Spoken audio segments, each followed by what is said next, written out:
Hi all, welcome to the Success Club. Now at chapter 17, the man at the other end of the bargain. This video is sponsored by mynewskin.nl. Check out the website, great blogs, and the best health and beauty products you can find on the net. Alright, a golden rule for every salesman.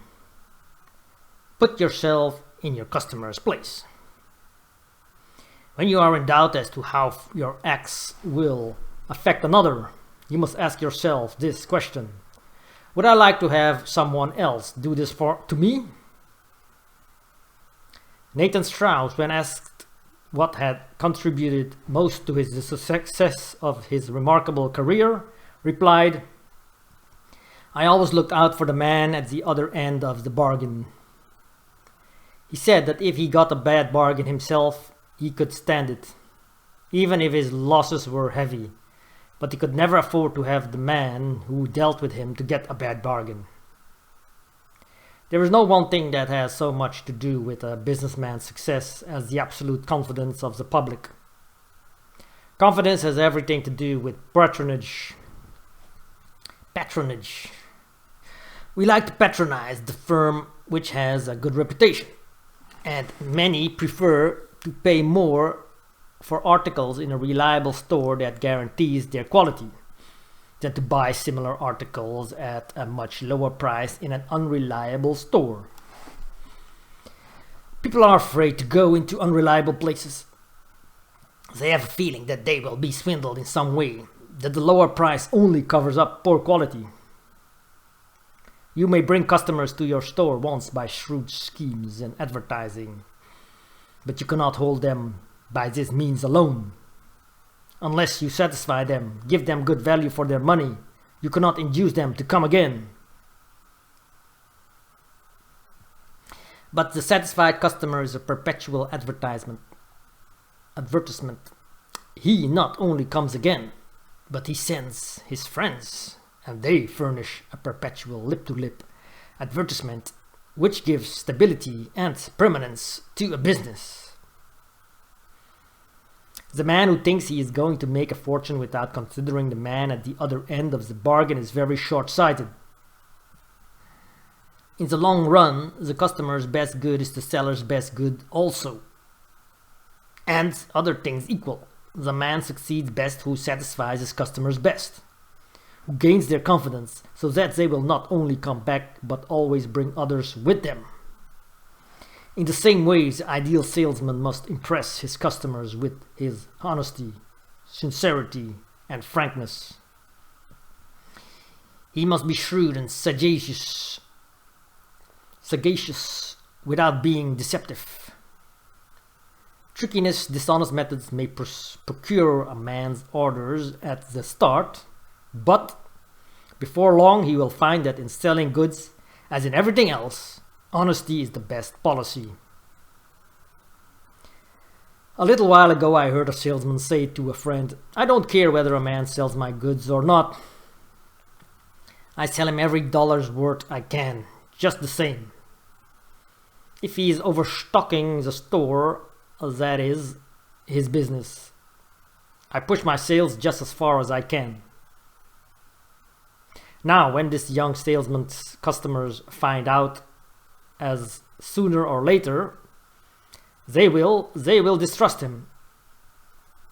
They will be on their guard against him, and ultimately he will lose their patronage. Remember, Mr. Brilliant Salesman, that stuffed forced orders are dangerous. They are boomerangs. When by hypnotic over-persuasion you work off goods upon a customer which he does not need, you are likely to hear from him again. The profits of a single such sale have often lost a salesman the profits of a live customer. There is nothing so disastrous as a disappointed or a deceived customer. Many people are beguiled into buying what they do not need and cannot afford, because they do not know how to protect themselves from the expertness or hypnotism of unprincipled salesmen.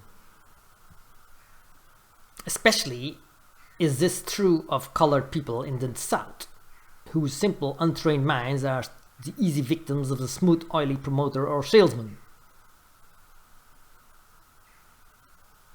I have known of families who did not have a whole plate or a knife and fork in the house to buy from unscrupulous agents plush autograph albums, books which they could not read or understand, pictures, frames, organs, pianos, etc., when they were so poor that every member of the family was ragged and apparently only half nourished. Many such agents and solicitors who travel through the country live upon the gullibility of people who are not mentally equipped to protect themselves against their dishonest wiles. Every salesman is familiar with the tricks of the trade, which is the unscrupulous practice, but to which the conscientious man will not resort. His clean record, his straightforward methods, his reputation for reliability mean infinitely more to him than to get an order by driving a sharp bargain, deceiving, taking advantage of, or hypnotizing his customer.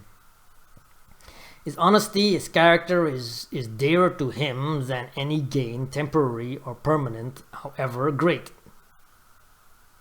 Nor is there any great demand for the man whose sole aim is to deliver the goods, regardless of the methods employed. They may be hired by cheap John concerns which have no reputation to sustain, but high-class houses will have nothing to do with them. They know very well that men who practice real dishonesty in their mental methods, who use unfair means in winning confidence, only to abuse it, who make a business of overcoming weak minds for the purpose of deceiving them, they know that such men would hurt their house, injure their reputation. They know very well that the tricky, dishonest man who deceives or who oversells his customer is not a good man for his house. The high-class salesman, like the high-class house, thinks too much of his good name, too much of his customer's good opinion of him, to attempt to practice the slightest deception in his dealings with them. Their implicit faith in them, their belief that they can absolutely depend upon that what he tells them, that it will not be the near truth, but the exact truth, his real desire to serve them. These things mean infinitely more to him than the taking of an order. His reputation for straightforwardness, for reliability, his reputation as a man in his chief capital. He is doing business without money. His only assets are his ability and his character, and he cannot afford to throw these away or vitiate them by dishonest mental practices. Aside from the vital question of character, he is a very poor salesman who does not study the interest of the man at the other end of the bargain. Thank you for watching chapter 17. I will continue with chapter 18 in the next video.